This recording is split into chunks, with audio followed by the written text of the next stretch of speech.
Good morning everyone. For today's video, gawa ulit tayo ng breakfast. So ayan, gagawa tayo ng rice with tuna. Ayan yung mga ingredients natin. Naghalo tayo ng rice vinegar na may konting asin at saka asukal. Ihalo natin dun sa mainit na rice. And like that, halo-haluin para maging even yung taste niya. And yan, maghalo na rin tayo ng ating sauce mamaya. Same yung sauce na ginamit natin. Yung dinagdagan lang natin yung rice vinegar ng soy sauce, tsaka oyster sauce, at tsaka paminta. And that is the tuna. So, dinagdagan lang natin ng chili flakes yung tuna para naman may konting anghang. And yan yung rice, yung sesame seed. Actually, dapat yung black na sesame seed, wala ako.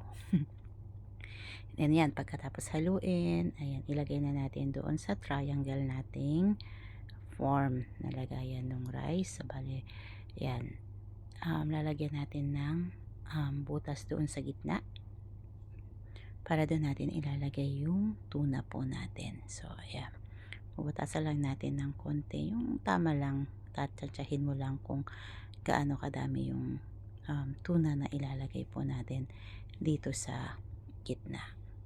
So, ayan. Gamit tayo ng kutsara. And then, yeah. You have to put the tuna inside. So, bale, hindi ko na po niluto yung tuna na yan. Ganyan na po siya. Pwede nyo naman pong lutuin kung yun yung prefer ninyo. And then, pagkatapos nyan, tatakpan ulit natin siya ng another rice. So, yan.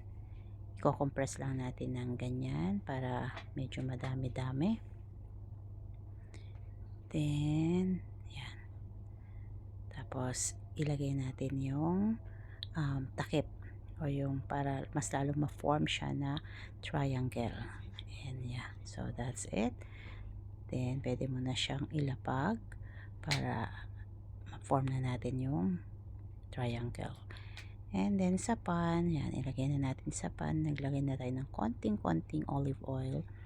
Kung may butter, okay lang din, since wala akong butter. And then, ayan, brush nyo lang po yung sauce na ginamit. And that's it.